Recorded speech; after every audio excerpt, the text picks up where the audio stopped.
Hi there guys, it's Mike from MCQBushcraft here. I've been doing a bit of work today, taking advantage of this open area.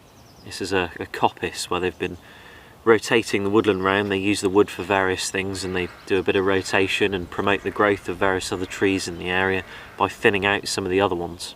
But you get left with all these really nice stumps of poplar and ash to work on. It's just great to come to this open area and get a bit of sunlight, do some work, and just focus on practicing some skills in a comfortable environment. And these stumps are nice to work on with an axe as well.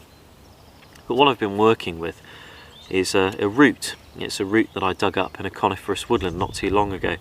It's the root of a larch tree, a European larch tree, which is a type of conifer, a type of pine tree. And they promote a lot of resin. And in a previous video we looked at getting fatwood, which is just a term used for wood infused with resin off of downed trees, the shoulders of downed trees. So that's where the branch joins the trunk. It's usually referred to as a shoulder or a crotch of the branch, and resin builds up there. But sometimes that can be hit and miss. And if you're walking along in a coniferous woodland and you find an old stump a bit like this, it has to be a lot older than this, mind, and it's on the ground, and the earth usually in coniferous woodlands is quite segmented in a respect that the moss usually loosens the soil and the pine needles, and you can put your hands in and just pull out the roots when they're old enough. And this conifer that I approached to get this root out of was probably about 4 or 5 years old, so it'd been downed for some time, and I could just pull the roots out with my bare hands. I didn't even need a shovel, and that's the best thing to do really, because you're just burning no resources whatsoever, and you just pop the root out. And when you saw me work on it earlier, you probably thought, what's that rotten lump of wood he's working on? Well, if you look at the core of this piece of wood, it's infused with resin, almost like stabilised scales on a knife that have been pumped full of resin. It's exactly the same thing. This has just been preserved, and all the rot has been cut away on the outside by my axe, and it's just revealed a mass of resinous wood in the core. And we'll take a ferrocerium rod and we'll scrape on it and put a spark in it, and I'll show you just how useful it can be as a resource.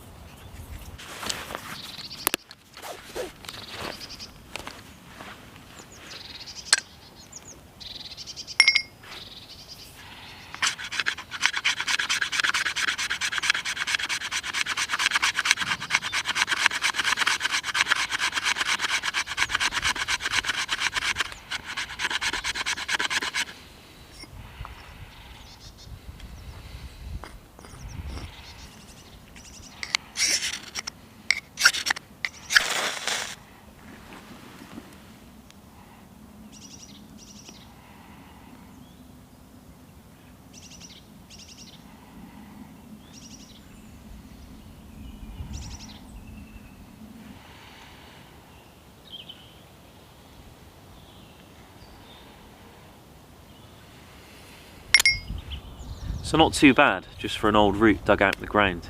Not some of the best stuff I've used stuff far more flammable than this, you could call it. And you put a spark in it and it glows very, very bright, a lot like silver birch, which is responsible for a lot of bright flames. And fantastic on wet days. But still a resource you wouldn't want to ignore if you were travelling somewhere and you came about it and you could put it in your pack and obviously dry it out a bit further, because it is still quite damp in some areas, where a lot of the moisture is set into this punkwood that's running through the grain. And these conditions are incredibly damp, so in the hotter months it'll probably be far more responsive in terms of the brightness of the flame. But what we'll do is we'll take a walk up to the coniferous woodlands, and there are lots of old trunks under the ground there. We'll dig a few up and have a look at those roots, and I'll show you where you can find roots just like this to use as fatwood.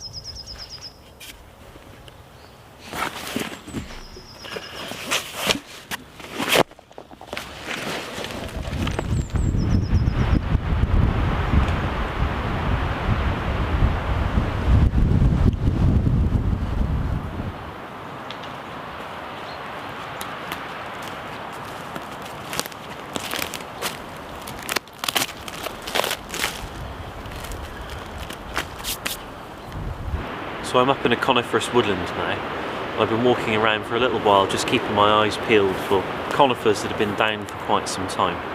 And I've come across this one here. You can see that the lower part of the tree is kind of rotted on the ground, and we still have a bit of a stump standing there. So this is the downed tree on the ground, and it's actually been dug into already. You can see it's very soft, and any pieces that contain fatwood, you wouldn't be able to compress them like that, and you're really looking for the heart of the branch, or the trunk I should say.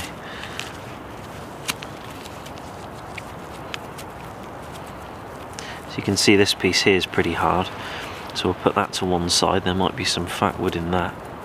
Sometimes you just come across a real gem. You can see another bit there.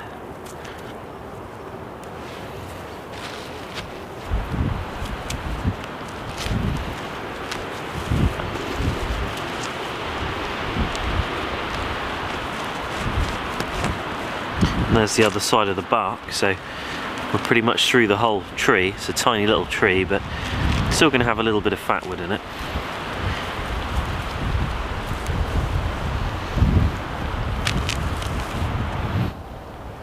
These parts here are really just joins and knots that I've dug out of the main trunk. Really the main majority of fatwood is going to be in the trunk itself, but I'm just checking this downed tree for the time being to see whether I can find anything. You can see there's some fatwood just there. Not much. I'll just take away some of this rot. You can see it just there. Just an area of hardened resin. So we've been looking through this lower part of the tree for about 10 or 12 minutes, and it's been down for a very long time, as you can see, but almost every piece that I've pulled out that's been knotted or quite hard has contained fatwood. Variation in quality, obviously. Some have been pretty good, some haven't. But this piece here has been particularly good.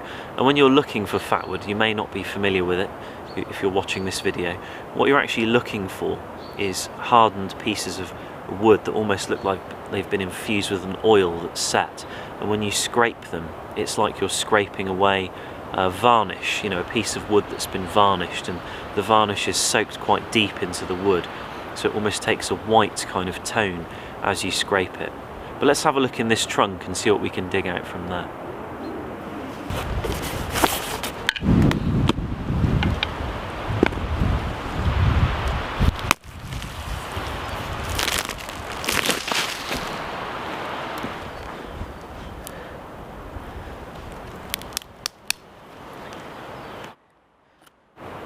So you can see we found a little bit more fatwood in the lowest part of the trunk of the tree that's above ground, I should say.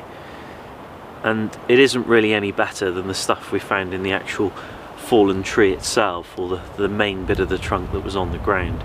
The real gold is down in the ground, in the heart root. But it can be tricky to dig up if you don't have the right tools and you don't have shovels, or the ground isn't very soft and broken apart.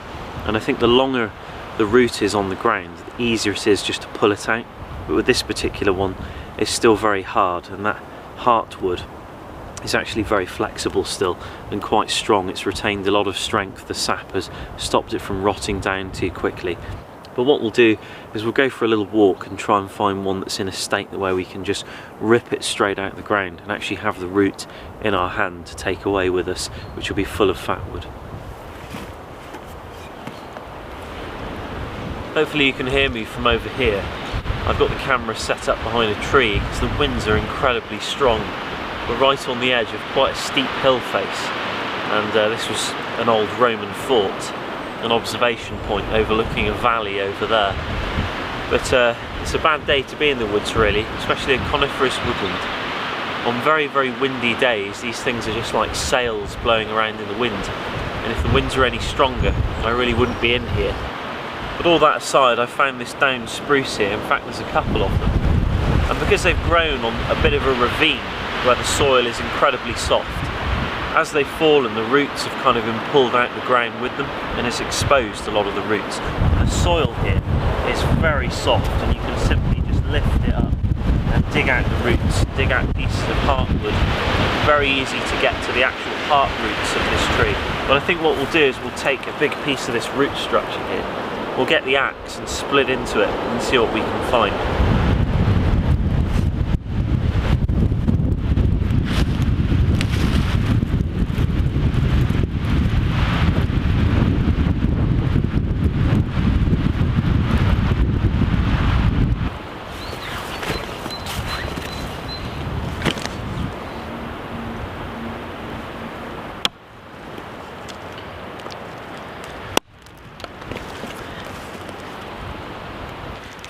So I've just broken open this piece of root here, and you can see that some of this is very damp and not in particularly the best condition.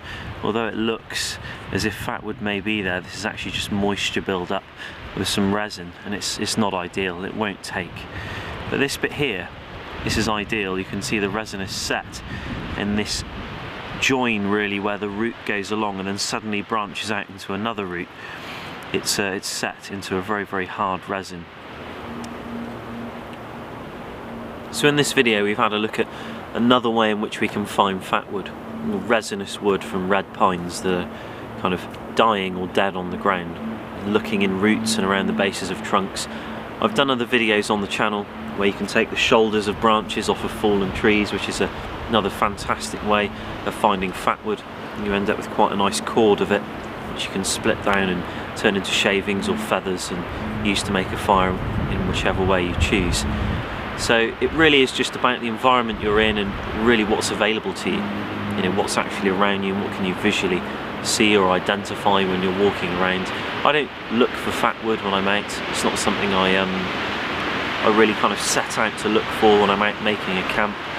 I don't think I have to find fatwood or I'm not going to get a fire going. I know a lot of different ways of making a fire. I carry a ferrocerium rod, which is a fantastic versatile tool, and it allows me to make a fire with a lot of different natural materials. But if I come across a resource like fatwood, or I'm walking to camp and I see a downed tree or an old stump, I'll go over to it and I'll have a look, because it's just that helping hand in turning a spark from a ferro rod into a naked flame, and that way you can work with so many other materials out there. So I hope you've enjoyed this video, and thank you again for watching, and hopefully I'll see you again in another video. Take care, guys.